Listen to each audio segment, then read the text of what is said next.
like to call the Marlborough School Committee meeting to order. Please stand for the Pledge of Allegiance.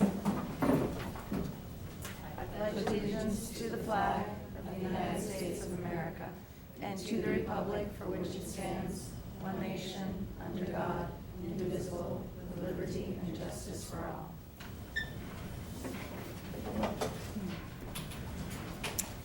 Thank you. So we have two presentations tonight. The MHS Student Advisory Committee, Council, students. Hi, guys. Come on up. You're going in reverse order. Okay. So who's going first? Okay. Yeah. Is your little green light on? On the Yes, it is. Perfect. Hi, I'm Allison, as you know, the 9th grade representative, and I'm talking about the MHS Spring Concert. The day of the concert was April 26th, and all the groups went to the middle school auditorium to practice, which was pretty great because we got to miss part of school. The groups performing were the orchestra, the concert band, the a cappella group, the wind ensemble, the mixed chorus, and the jazz band. Each group performed well, playing 2 to 3 songs each. The wind and jazz instructor, Mr. Piazza, attended his last spring concert because he's retiring after this year. After we performed, Mr. Piazza was presented with a gift from everyone in the wind ensemble, and I thought this was a great way to end his career, although we're extremely sad to see him go because he's a great teacher and a great role model. But other than that bittersweet moment, everything went really well, and all the groups did really amazing. Thank you. Agreed. Any questions? Thank you. Allison. Next, oh boy. What happened, Alicia? I fractured it playing soccer. Boy. Yep. Okay. Hi, I'm Alicia, as you guys know, and I'm here today to talk about the upcoming sophomore STEM project. I'm in STEM. I've been in STEM since halfway through middle school. And so for this STEM project, it's basically all about Mars. And I'm in a group with 4 different people, and we all have been assigned like different tasks. My friend Emma is in charge of building like the transporter. My other friend Emma is in charge of like constructing the rocket. My friend Jen is constructing the colony, and I'm building the biosphere. So basically, the transporter is the thing on Mars that would pick up all the rocks. This project is basically human life on Mars. So to build like a community, you'd have to pick up all the rocks and stuff on Mars. And then the colony piece would be the actual layout. And then the biosphere would be how you would grow all this different stuff on Mars. And then the rocket would be how you you get everything up on Mars. And so we basically have STEM Expo at the end of the year, which is June 8th, and that's where we showcase everything that's going on. I believe it's June 8th. I got it off the website, so hopefully the website's right. So it's where we showcase everything. We have 4 different trifolds based on all of our different prototypes, and we've each constructed either like a biosphere or a rocket, basically either 3D printing or with many other different materials we have found. Like for my biosphere, I have 2 different spheres, and I have it connected by a tubing. And I have one aquatic side and one land side. And basically the condensation from the water side builds up into the other, like terrestrial side, to get water into both sides. That's basically what my project is. So yeah, thank you. Cool.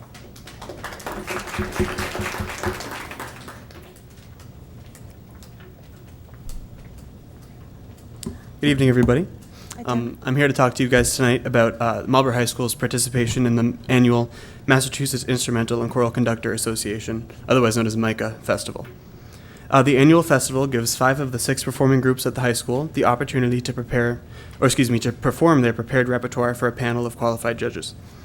Based on your performance, the judges will award the groups points in areas such as musicality, intonation, and technique. These points are then added up, and the performing groups are awarded medals in correlation with the quality of their performance. A gold medal denotes a superior performance, a silver medal denotes an excellent performance, and a bronze medal denotes a good performance. There are 2 more awards reserved for schools who don't meet these standards or who opt out of the rewarding process. This year at Marlborough High School, all of our performing groups did really well. Concert band took home a bronze medal, string ensemble, wind ensemble, and mixed chorus all took home silver medals, and the a cappella choir took home a gold medal. As for the jazz band, they go to a separate festival. It's called MAJE, and they won gold at both the district and the state level, which is outstanding. Because of their gold medal, the students in a cappella choir were given the once-in-a-lifetime opportunity to perform on the revered stage at Symphony Hall in Boston, and it was quite the experience. And of course, even though it feels good to take home a medal, the most important aspect of this festival lies in the effort and dedication that we put into our work. The important aspect of this performance lies not in the type of medal that each group takes home, but in the passion and hard work that we put into the performances. It's the teamwork and the willingness to musically fall flat on your face in front of your classmates and then get up and do it again the next day that makes what we do so special. And of course, all this would not be possible without the music teachers' constant guidance at the high school. So thank you, Mr. Rosenthal, Mr. Piazza, Ms. Crockwell, Mrs. McNulty, Ms. Galliano. Without your dedication, there would be no music program. So in conclusion, we as a music department are very thrilled and happy with the results from this year's MICA, and we're very thankful for the experience. And I, for one, can't wait to do it again next year. Great. So any questions? Thanks, Tim. Oh, Ms. Just a Isley. quick one. I've always wondered, like, do they give you something written, like a critique, so that you guys are kind of walking away with something like what you guys have done really well, where you could improve? I've always wondered that. So there are a bunch of categories. It's different between the choral world and the band world, which I figured out this year. But there are different categories which they score you on, and they give you 5 points for each category. So let's say for chorus, intonation was super bad, so they would get like a 3 or a 2 in intonation, but their musicality was really good. They'd get a 5 on their musicality. And all of those scores determine what kind of medal you get. And then as you're performing, all the judges are also recording comments, and then you get those tapes back. So they'll give you comments about certain things in the piece. And then you also have a clinic, a 30-minute clinic with one of the judges, and they'll go over suggestions for the piece. Great. Thanks, Tim. Yep, no problem. Anybody else? All right, thank you. Thank you. And our senior, who's going to abandon us. Great. Hi, my name is Madison Hediger. Last week, I had the pleasure of participating in MHS's annual fashion show. The fashion show is where clothing students in Ms. Collins' clothing class showcase their pieces they have made throughout the year. I, however, do not know how to sew a single stitch. But a friend offered to make me something so she could get a grade, and I took her up on it. So from start to finish, the pants she made me took her only 3 days. They were exquisite. I love them. They were constructed beautifully, and they came out looking like they came from a high-end store. They were amazing. And so with the help of Ms. Collins, students in MHS clothing class are learning new and exciting ways to express themselves through unique and specially made clothing. It is clear during my evening with the clothing students that Ms. Collins, a teacher at MHS for more than 30 years, is adored and admired by her students, and even more, is good at what she does. Every student who participated was proud of what they had made, and no one was more proud of the clothing that was made than Ms. Collins. As a senior, approaching my final days at MHS, it was nice to be an observer to a different facet of what MHS can offer students. The fashion show gave insight into what students are able to do when they are in places where they feel they can express themselves. Walking in the fashion show gave me a whole new insight into the talents of my fellow peers. Thank you. Very nice. Questions? Thank you. So, do you want to tell us what you're going to do after you leave us? I'm going to St. Anselm. I'm majoring in biochemistry, and hopefully in 8 years, I'll be an intern and an OBGYN. So cross your fingers. Sounds great. Thank you. Thank you so much, Madison. Thank you, Madison. That's great. And Miss Heidi, anything you want to tell us? Yeah, just to kind of add on to the music theme that Tim and Allison have going, just so everyone knows, Spring Sing, which is a performance with MHS's contemporary a cappella group, Voice Required, is this Friday, 7 p.m. at the middle school, and everyone should come. It's going to be very fun. So, Great. Do you want to tell us what you're planning to do when you leave us? yeah, I'm going to Boston College to major in secondary ed in math. Super. Thank you. Thanks so much. Okay. Thank you, students. Next, we have Whitcomb School National Latin Exam Awards. We have some Our middle school Latin students every year take the National Latin Exam, and this is a test that is taken by 135,000 students across the U.S. and internationally, 12,000 or so from Massachusetts, many from the more elite private schools, which have a larger Latin program than we do. Out of the 32 students who elected to take the test, an amazing 72% won an award. So we have 5 summa cum laude gold medals, 5 silver, 4 magna cum laudes, and 9 cum laudes. So this evening, Latin teacher Jocelyn Demuth is here with us, and we've invited the 5 gold medal winners. This is quite a feat. And they are Kobe Almeida, Tiago Borges, Emily Stagg, Andrew Fisher, and Courtney Sweeney. We will have our teacher talk a little bit about the exam and invite a few students to talk about their study of Latin. And the teacher has also brought with her a book. Have you brought a copy of your book? All right. She's written a book in Latin called Tres Fabulae Horrificae. This is ghouls, ghosts, and gruesome deeds in graphic format for the intermediate Latin reader. So I would invite the students up and Jocelyn up, and I would say salve magistra and salvete discipuli. Thank you. I'm not too rusty. To the podium, please, yes.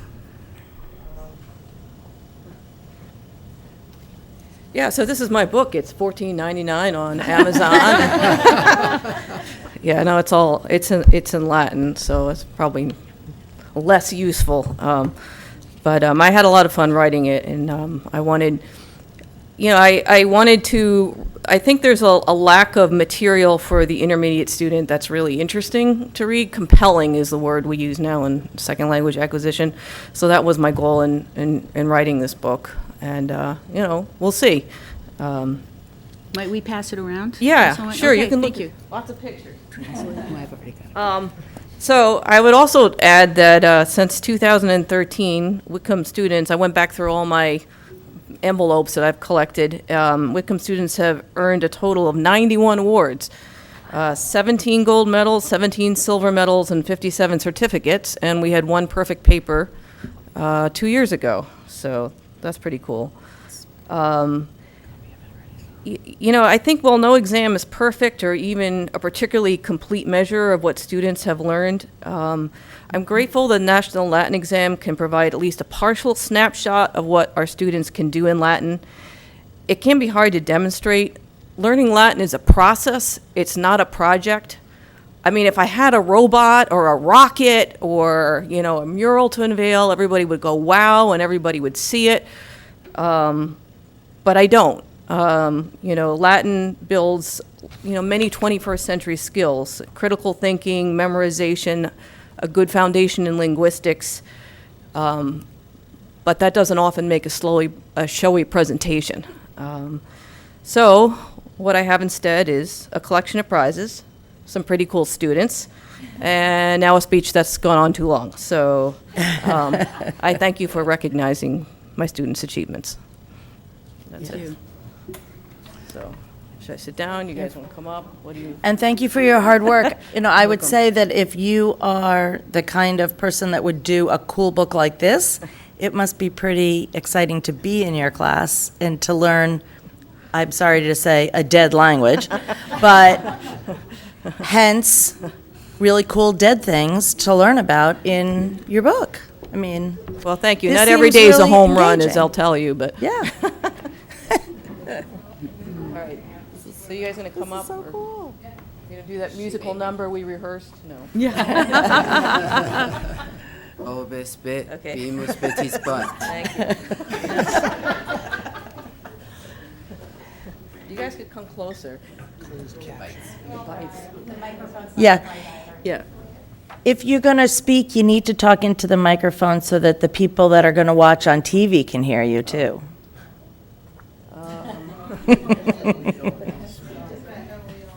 I told them the board might ask them some questions, but I don't think anybody came prepared to say anything. Got it. So, Okay. Someone has. In Latin. Yes. I can kind of understand it. Any, Supposed to say something? who wants to ask questions? came Any up questions? So what do you like best about Latin? I like how it, since I speak Portuguese, I don't speak it that well, but like the Latin helped me understand my Portuguese and like conjugating the words there and in Latin and vice versa. Perfect. So yeah. Great. Thank you. Anyone have questions? Mrs. Grulich, you have to help us out here. So how did you prepare for the exam? Ah, good one. The website Miss Demuth showed Yep. us, Okay, and lots of mostly paying attention in class. okay. So you really couldn't study per se for it. It's not something that follows your book. It's just what a Latin 1 student should know, Yeah. right? Great. And we did some, well, the National Latin Exam is multiple choice, and I never Right. give multiple choice tests. Mm-hmm. So we did, some practice of like seeing some of the questions in multiple choice format, so everybody, wouldn't panic and go, oh my God, I don't know any of this, I keep reminding them like, yes, you know this, Yes. this is taken by other Latin 1 students, it's not you versus a group of undefined geniuses, so. Indeed. I thought they would do well, but nobody believed me until we got scores back, so. Good. Well, I hope you continue at the high school to take Latin. Yes. Goes all the way up to AP, so terrific. Can I ask one question? Yeah, absolutely. Ms. Hennessy, I can see Andrew dying to talk. Oh, one. do you want this, do you want to ask a different student? Go ahead. I don't, whatever. Okay, Mrs. Hennessy has a question. And for any of you that want to share, like, what was your deciding factor? Like, when you were trying to choose what language you wanted to do, why'd you choose Latin? Like, did you just want to give it a whirl, or did you have a discussion with your parents? Like, what kind of made you think about doing it? You want to answer? Anyone? Mythology. Mythology. Okay. Mythology. Oh, yeah. Yeah. Well, I was told that Mandarin was really hard, and Latin is the root of all like other languages. So, Yeah. yeah. Oh, that's a good reason. Very good. Mythology, that's an interesting Kind of like one. I said before, I wanted it to help me with my Portuguese, and since I want to do something in like medical, I know that a lot of the medical terms are based on Latin, so I kind of wanted that like boost to help me. Yeah. Great. Smart. Yeah. Court, you can say something Anyone too. else? No? Okay. Your mom told you to take it?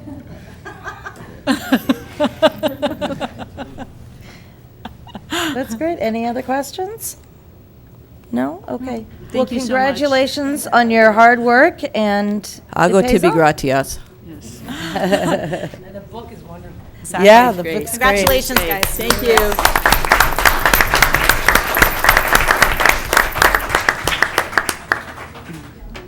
Terrific. Okay. Moving on, superintendent's report. Thank you.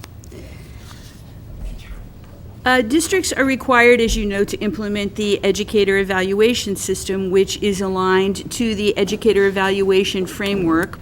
And all educators who have a license in Massachusetts are required to be evaluated using this tool. In the information handout section, I included the data for the 2016-17 school year. So I have to explain why some of the fields are blank. They are blank either because the data is suppressed because the number of staff evaluated was fewer than 6, which is the case of the principals. We only have 5 principals in Marlborough. All staff evaluated in the group received the same rating, or all educators were evaluated and a single educator had a rating different from other educators with the same rating in the group. So the purpose of this is to give aggregate data, not to necessarily drill down and to figure out who is who. So I've included this page just for complete transparency. We're particularly proud of the 100% of the 452 educators who were indeed evaluated. I was shocked to learn that across the state, only 95.5 were evaluated, and of those, 87.2 of the administrators were evaluated. And my question to my team was, if you're not evaluating your administrators, who then are evaluators, how can you be a role model in this process? So I have outlined here for you some of the data statewide, because I wanted you to see it not in terms of spurring comparisons among districts, because there is a site that you can look at to see exactly where your district stacks up with other districts, but I wanted you to see the 88.5%, I'm only looking now at the proficient column, 88.5% proficient in the Marlborough Public Schools for all educators, and that stands against the 83.6 statewide. 64.3 of administrators rated proficient, as opposed to 78.6 statewide. The other two to look at are the teachers with professional status, 89.8, and statewide it was 84.1 in the same category, and we were spot on with the state data on teachers with non-professional status at 85.3. So DESE has been collecting this data really since the new evaluation system began. And this year, it's going to be used for another purpose, and that is determining equity gaps, to see if there are indeed equity gaps in districts.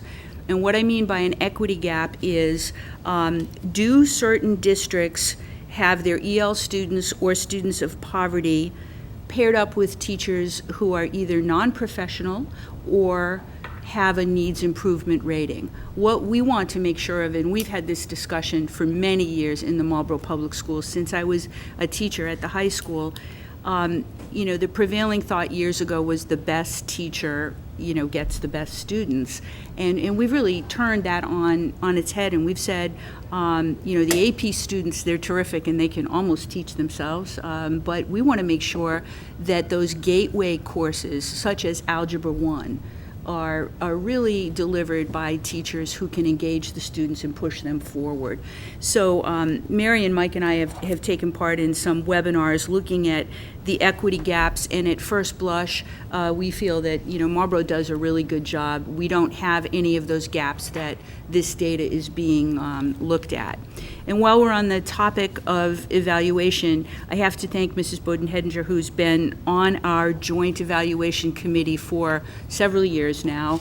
And we had a meeting this afternoon talking about the secondary evaluator and some changes to the evaluation system in Marlborough. And it is, one of the members said, this is a committee that really gets things done. This is a committee that, when you look at the table, you don't say that's a union member and that's an administrator. And it's a very collaborative group, and I really feel that the success of this group has been directly tied to the success of the implementation of our evaluation tool. At 100% evaluated, it makes my heart happy, but I wanted to thank Mrs. Boden-Hedinger for her diligent work for these many years on the committee. Recruitment fair. Patty Brown, Calliope Pantazopoulos, Michelle Blair, and Angela House of the middle school attended the Massachusetts Educational Recruiting Consortium, otherwise known as MERC, at Boston University on Thursday, April 19th, right smack in the middle of the vacation week, so lots of dedication there. They met and spoke to over 150 aspiring professional educators who will be graduating from colleges and universities in May. The Merck organizers even placed our table in a very special row designated as the heavy hitters because of the foot traffic we had last year and because of the interest among the attendees in the Marlborough Public Schools this year. And I had to include a picture below. Several years ago, we had nothing but a table with a few things on it, maybe a few pens, and we've come a long way in our swag, but our swag is not just empty swag. It is swag with a story behind it, and you need to entice people to come and to talk about the opportunities in our district, and they had a great showing of people. I think they said something like 150 or so they spoke to. One idea that they got from another booth, perhaps in the heavy hitter row as well, was to put a sign on the table, starting salary of, because we are competitive, as you know, those who have sat on our negotiating team, fair but competitive, and as opposed to other districts surrounding us, we're a very attractive district. So I shout out to those who represented us well. Under the heading of civics education, which is a very hot topic with the very soon to be, I believe, passing of the history frameworks, we had students participate in Student Government Day with history teacher Sean Mahoney. We had high school sophomore Sarah Hayward and Colby Corse. They went to the State House in Boston on April 6th to participate in Student Government Day. Sarah was the elected student delegate, Colby was the alternate. Together with student delegates from across the Commonwealth, they learned about the workings of state government through a variety of activities, including a mock debate on House Bill 2864, which, among others, seeks to prevent the sale or delivery of tobacco products to individuals under 21 years of age, a timely topic indeed. Additionally, about 230 sophomores in the Civics US History 1 classes went to the Edward Kennedy Institute in Boston from April 3rd to 5th to participate in the Senate immersion model. I was able to go a few years ago, and it was a fascinating experience. Each student played the role of a senator, participating in various subcommittees, and they debated the DREAM Act, again, another timely topic. Of the 6 proven practices for effective civic learning, one of them is encouraging student participation in simulations of the democratic process and procedures, something that both the Student Government Day and the Senate immersion model give the students the opportunity to do. I would also like to remind people that Thursday, May 17th, is the Masonic Teacher of the Year celebration. I believe it starts at 5 p.m. Tomorrow, the big reveal. We will be visiting from among the 3 finalists, the winner, and that will be all known to you tomorrow, but not tonight. That will be a big reveal tomorrow. And also, I'd like to thank Mrs. Hennessy for joining us at both Jarrick and Whitcomb today on our staff appreciation walk, as well as Mrs. Bowden-Hedinger, who came to Whitcomb School. At your places is the token of our appreciation. It is a small lunch bag, so you even get one, Heidi. You'll be the only student that gets one. It's insulated inside for your pleasure. So we wanted to say that as well, tomorrow we'll be around starting at 9. If any of the other school committee members can make it, I believe the mayor will join us tomorrow, 9 a.m. at Richer, 10:15 at the high school, and shortly thereafter at about 11:30 to Kane School. And that will complete our rounds. I know that the soon-to-be superintendent wore sneakers today, and I said, that was a good idea because my feet are killing me after walking around, especially the Whitcomb School. It was the tour that never ended, but it's such a pleasure to shake everyone's hand, paras, BTs, administration, teachers, cafeteria workers, custodians, and albeit a small token of appreciation, I do think it meant a lot that school committee members and Mary Murphy and Mike and Jody were with us in our rounds. So come and join us tomorrow if you can. And shout out to all the teachers there. It is Teacher Appreciation Week. And that concludes my report. Mrs. Hennessy. Thanks. Thank you for the information about the evaluations, and congratulations and kudos. As I would hope to have 100%, as you just kind of pointed out, not everyone does across the state, and to me, it's massively critical that everybody deserves an evaluation, good or bad, so that you have a benchmark to understand how you're doing, where you can improve, because no matter, even if you're at the top of your craft, we always want to get better. So I'm really thrilled that you all worked hard to make sure that 100% was on there. So thank you. Thank you. And I love to see the continual improvement that you all are doing around the recruitment fair. That was something that was with the DIP group that I was a part of. For human resources, this was one of the things we were talking about, was making sure that we were actually marketing appropriately all that we had to offer. And your visual representation really does matter, because it's going to pull people in to, at minimum, ask questions. If you don't have anything, nobody's going to start wandering over to your table. And you guys obviously did a great job there, and having wonderful people to be able to speak about what we offer is huge, in addition to obviously all the materials. So kudos on that as well. And I have to say, the trip to the Kennedy Institute, I know that it made an impact on my own son.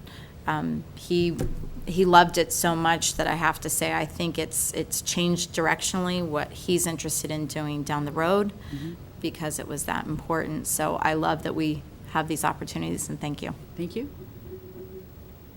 Did you go, Heidi, on that trip, or? The Senate one? Yes. Yeah, I did.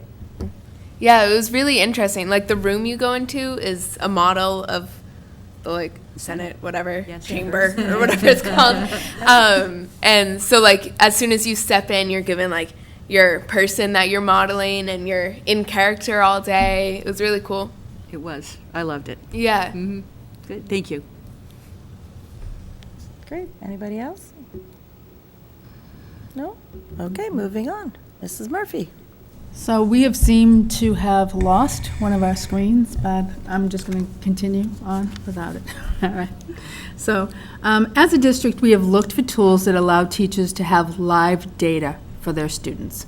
Over the last few years, we have worked with a consultant that created student dashboards. These dashboards are a snapshot of each student, and PDF copies were emailed to staff members or shared with staff through the Google Drive. Although each student dashboard contained valuable data, they needed to be updated throughout the year. Last summer, we began to look for tools that could provide us with this same information, as well as provide teachers with immediate access to data, but they would not depend on the skill of a consultant. I'd like to spend a few minutes sharing some screenshots from a new tool called Otis that we introduced to administrators in December. We plan to introduce Otis to teachers next fall. Otis is a learning management system for schools. It has 3 components: data management, assessment management, and classroom and learning management. Our initial focus has been on the data management, but we believe the teachers will find value in all components, so we are currently investigating the assessment management as well.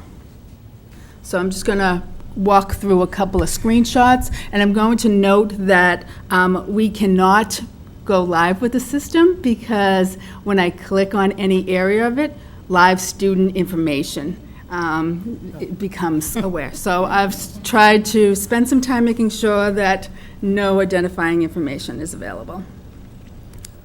So I want to take a moment to give you a brief overview of Otis. I'll be showing screenshots to protect student information. As you can see, all school sites have been loaded into Otis. as we look at school data tonight, I'm going to focus on one school. And Whitcomb School is the first one, so I'm going to dig into Whitcomb School. This is an example of a school view.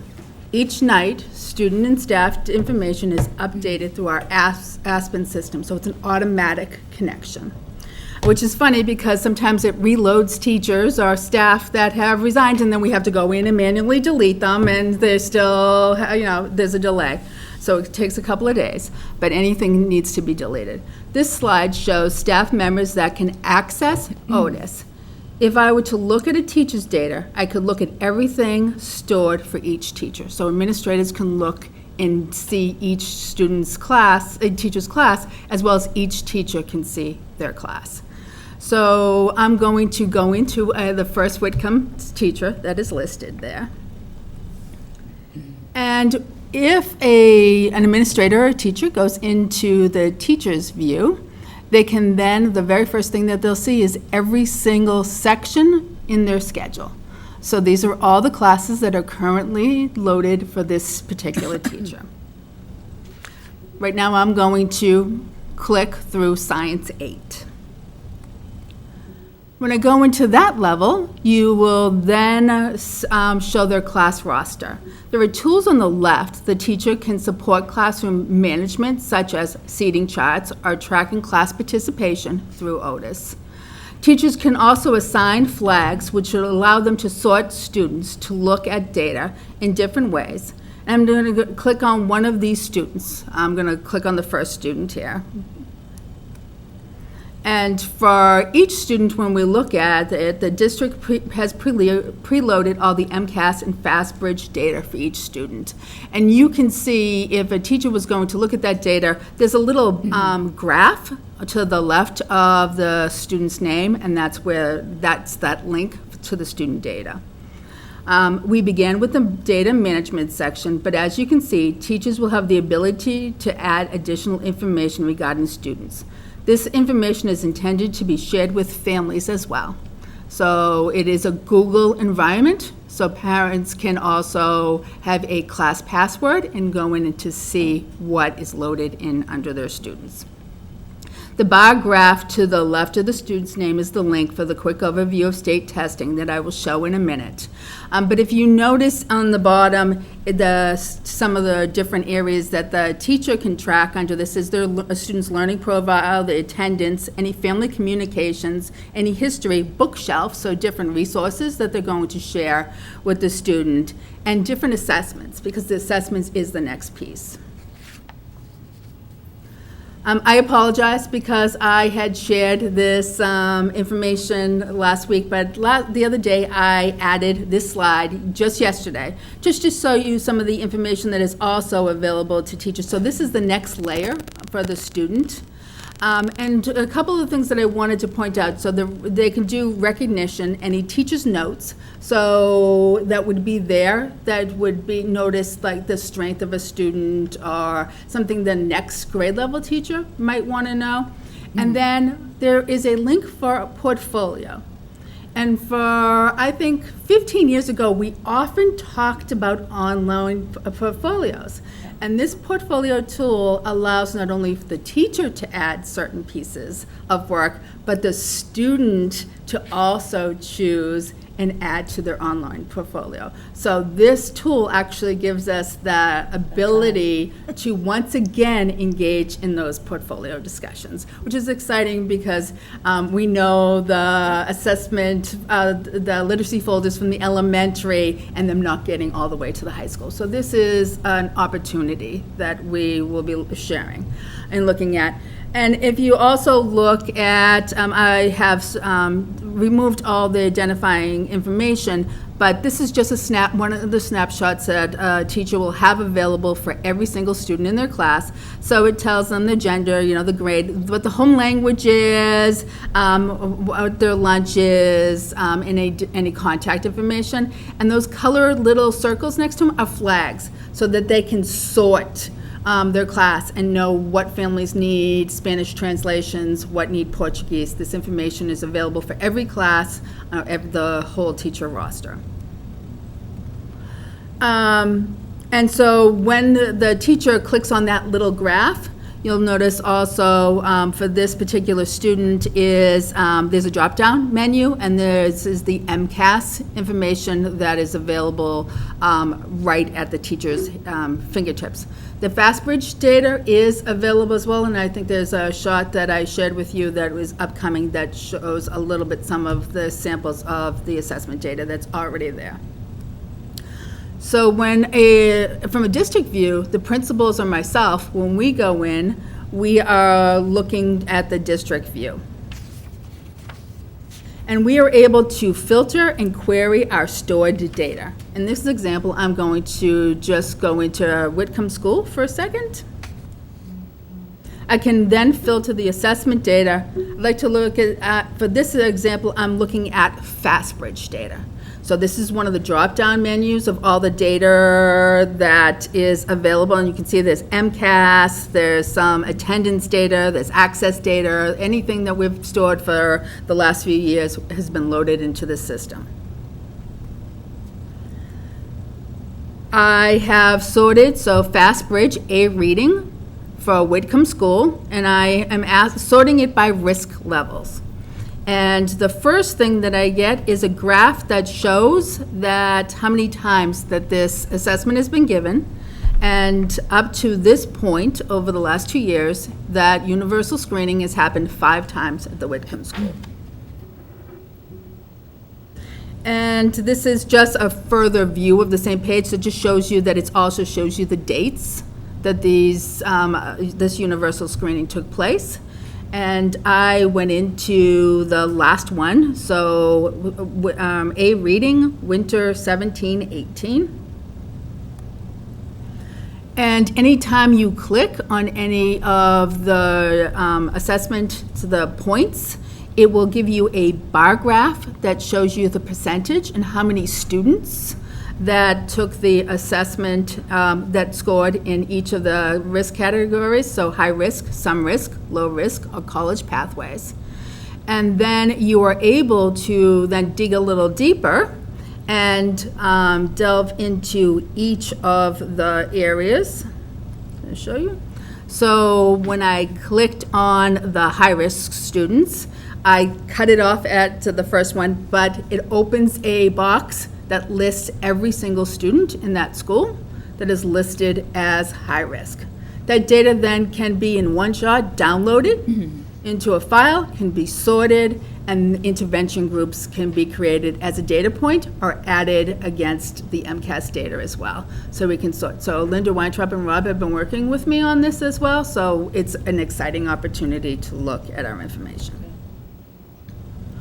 So looking ahead, just as I said, student and staff information is updated daily already. We have it set up. That's the system that we have into this.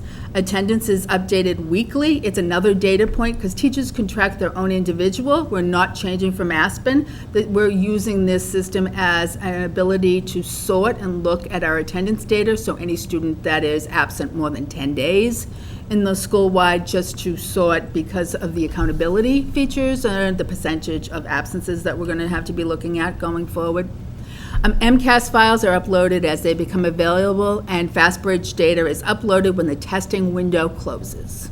So those are the cycles that we have set up. So our next steps is that lead teachers will be trained in this, so we're posting for this. This is our roll-up plan. Whereas then the lead teachers will be asking to introduce Otis at PLCs and look at the next steps with that. And they will be the ones that point people to train grade levels and departments during PLC times, and also look at the assessment piece.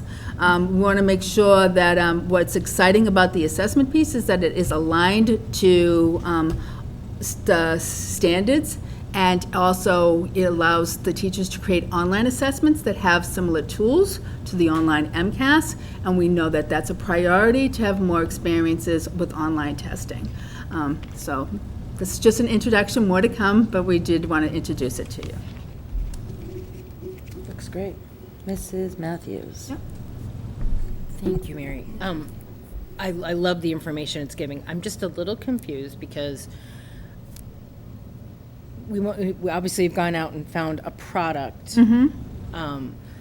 I remember sitting in the Aspen demonstration before we made the decision, and all of this information was available to us, yet we never seemed to dive into it. So is it because it was not user-friendly, we chose not to do it?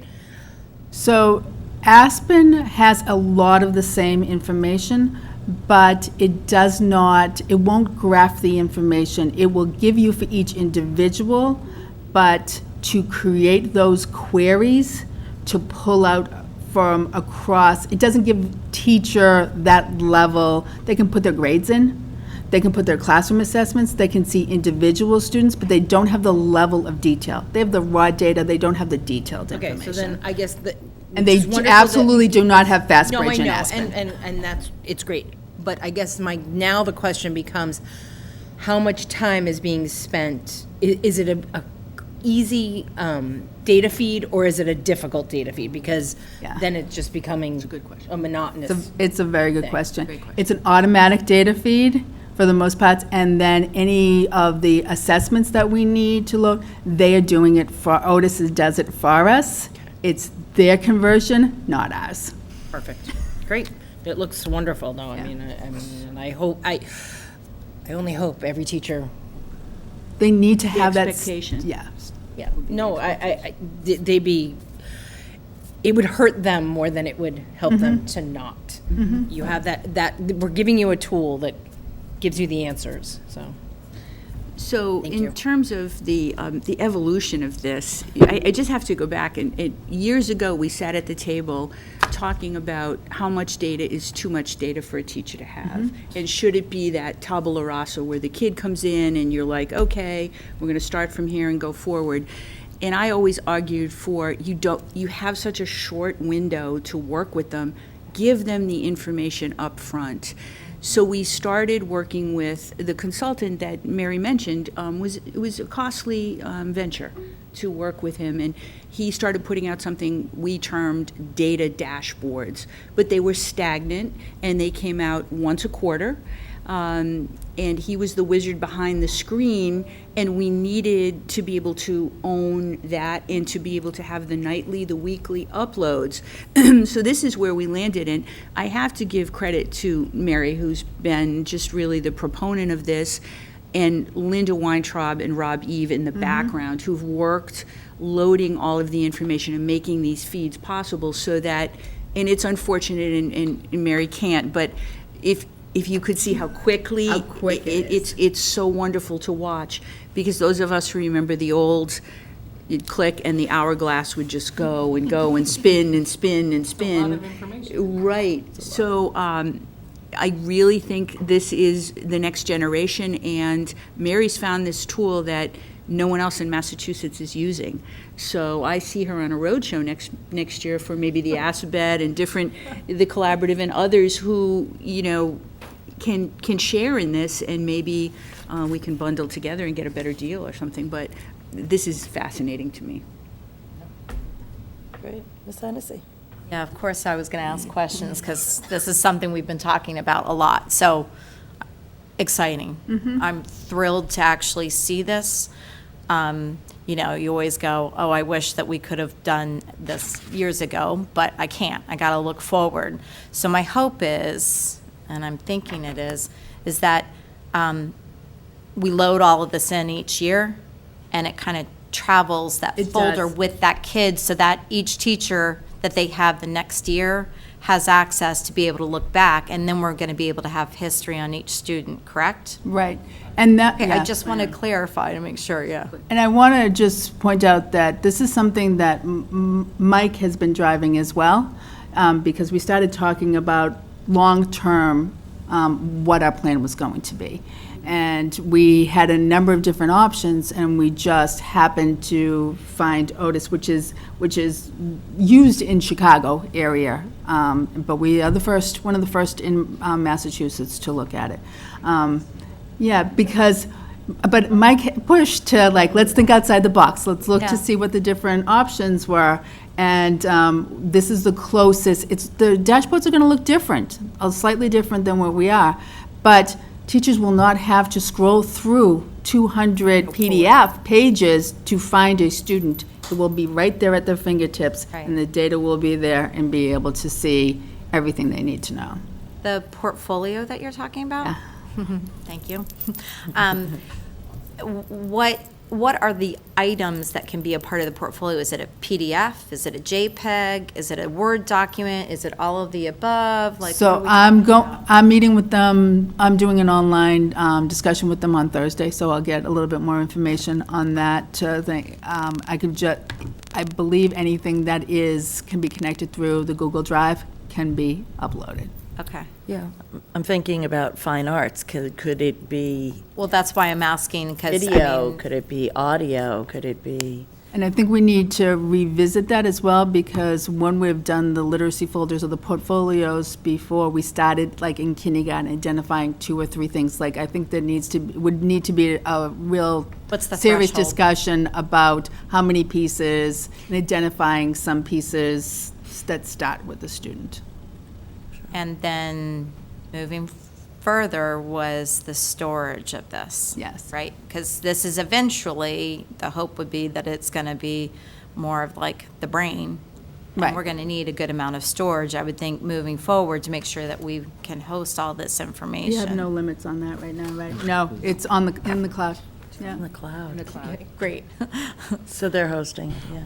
But I do want to mention that Mark Gibbs talked with the vendor Yeah. to make sure that they are up to date on all So the it's not an security Apple protocol. product. All of those types of issues have been vetted because we take the student side of it very seriously. Obviously, it's Sure. protected information. Yeah.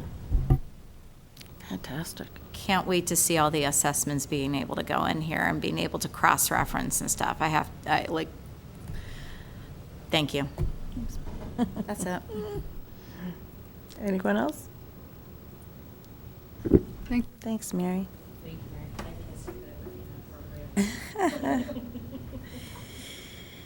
Acceptance of minutes. Mrs. Matthews. Motion to accept the April 24th school committee meeting minutes as presented. Motion made and seconded to accept. Any discussion? Seeing none, all in favor? Opposed? Carries. Public participation. Public participation? Anyone in the public wanting to participate? Seeing none? Before we start the action items, are we good? I am happy to report that the city, the Finance Committee of the City Council voted 5-0 to approve the school budget without any further reductions. Woo! Thank you very much. Thank you. Thank you very much. And welcome to our meeting. Perfect, perfect. Aspet Valley Collaborative Report, 3 out of 4. 3 of 4. So as a voting member district, we share with school committees each year 4 reports, and this will serve as 3 of 4 for this year. The purpose of this report from the AVC is to share the news that as of July 1st, 2018, Auburn, Massachusetts is now a voting member district, the 16th in the collaborative. The approved amended agreement is also shared. It's lengthy, and every single district had 1-page sign-off, and Patty and I made the decision to simply have ours, Auburn's, and Jeff Riley's signature, the new commissioner, and maybe 1 or 2 others, but it seemed a waste of paper. So let this be my 3 of 4 report. Short window for 4 of 4, but we'll get there. Motion to place on file. Motion made and seconded to place on file. Question?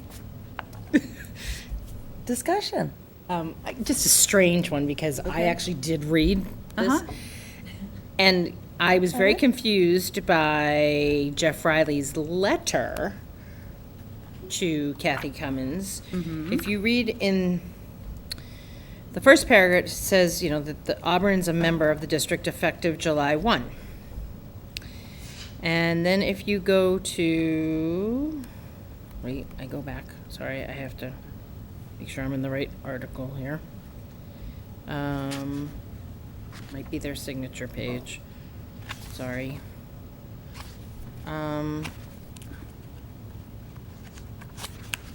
Oh, so, no, it's our page, I guess it's page 40. It's the dates approved by member school committees? That is the date of the agreement. Yeah, but Auburn's already listed as June 7th, 2017. They were sitting for a bit before they were eventually voted on. You're right. It does seem odd. So they were on for a year as a non-voting member? Is that what it is? The superintendent had been coming for a little bit. I can ask Kathy. I recall hearing that they were going to join it I know, it a just while seems back. kind of strange that they'd be sitting Non-voting. non-voting, I guess. The dates just seem. With the change in a new commissioner too, it might have Yeah, it taken could've some delayed it. time. Okay. She's been with my us. Formalities. You know me. and Thank my- you. No, And my dates. I appreciate the accuracy. Okay. So the motion's on the floor. Motion made and seconded to approve. Any further discussion? Seeing none, all in favor? Opposed? Carries. Thank you. School choice. Yes, as required by DESE, prior to June 1st of each year, school committee must vote as to whether or not the district will accept school choice pupils in the upcoming year. The school committee is required to vote on this each year. We would ask that you make the vote this evening so that I can enter the yes or no into the portal.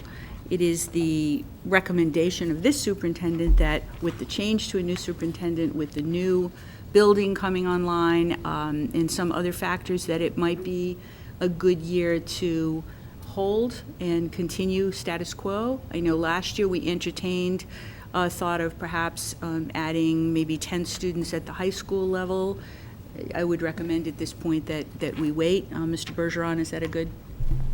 I would appreciate that. Yep. I think in the future, looking at school choice is definitely a potential option for us. I know that I've spoken to a couple people, and I believe that in the future, I think we could have a plan to accept school choice students at the secondary level. I think the elementary, it's absolutely not for the foreseeable future. But the secondary level, potentially an option there. And I really would like to, at that time, look at what it is, what programmatically we're looking to fund with the money.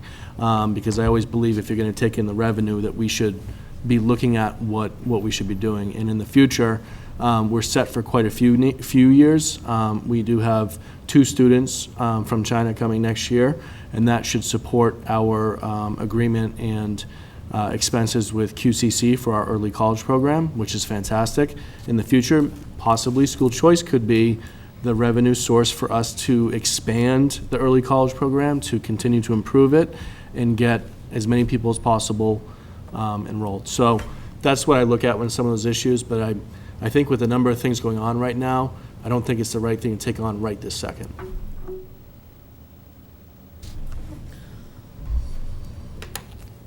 Motion to vote no on offering school choice for FY '19.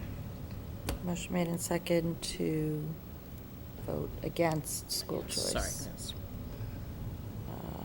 Any discussion further? Ms. Hennessy?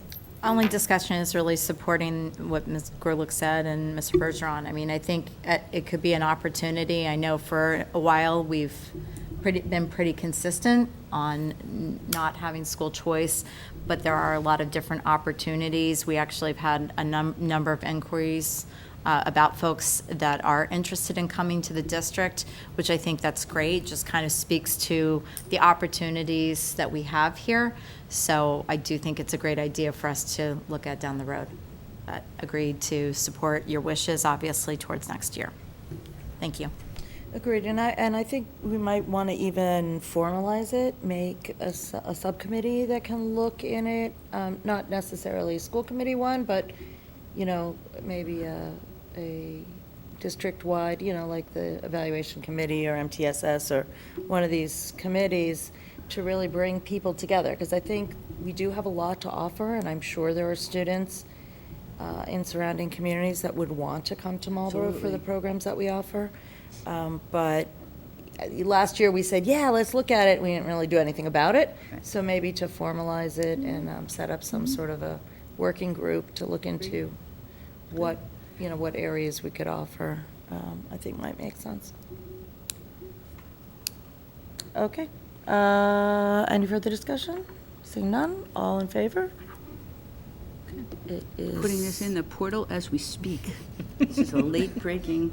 Oh, woo. Okay, You are efficient. I'm trying. If yes, please indicate. Moving on to policy, Mrs. Policy, as our chair would say. Lovely.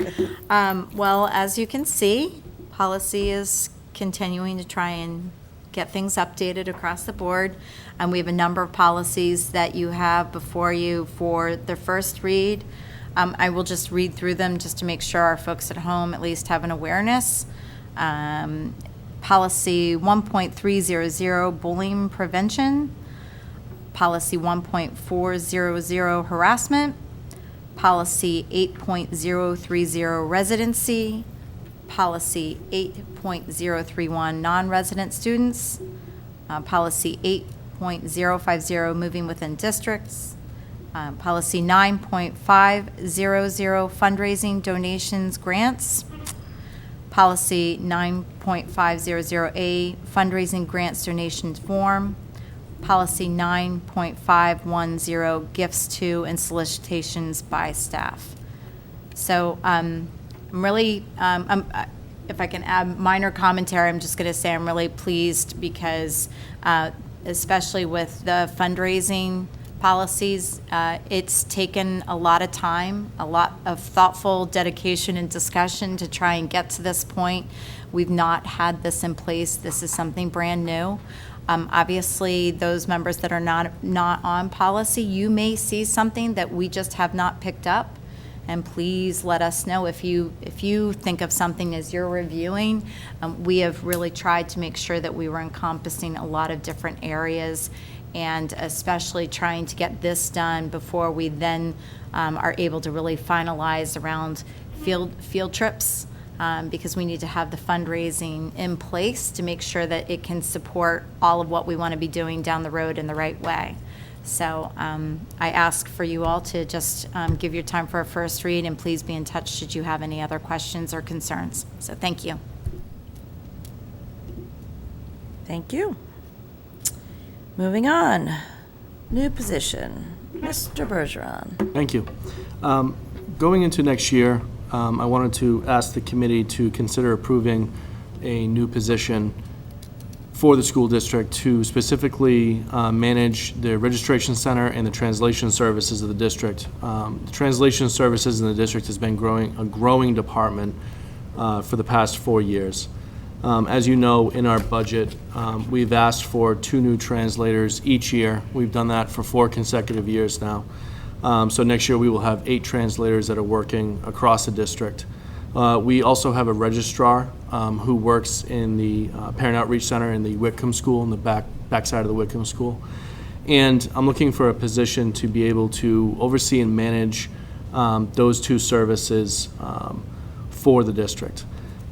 Specifically looking at this, the translation services continue to grow and continues to be an operational expense for the district that goes well and above their budget each year. So it's something that we have to keep an eye on and continue to improve at. We are looking at new technologies to be able to assist with some of the translations and the speed of it.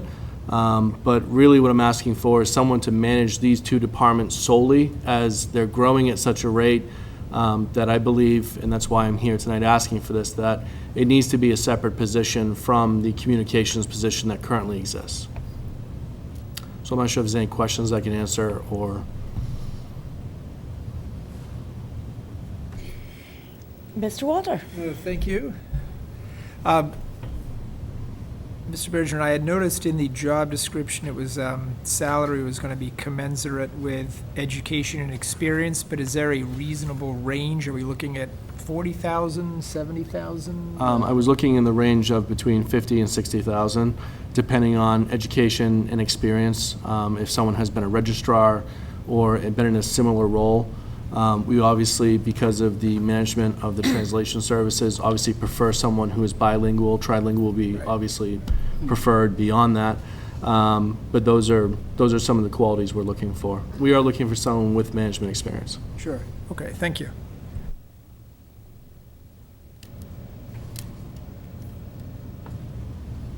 Any other questions? Entertain a motion? Mrs. Hennessy? Thank you. I'd like to make a motion to move forward with allowing the superintendent/assistant superintendent to post appropriately for this position for upcoming year. Motion made and seconded to approve. Any further discussion? Seeing none, all in favor? Opposed? Carries. Thank you.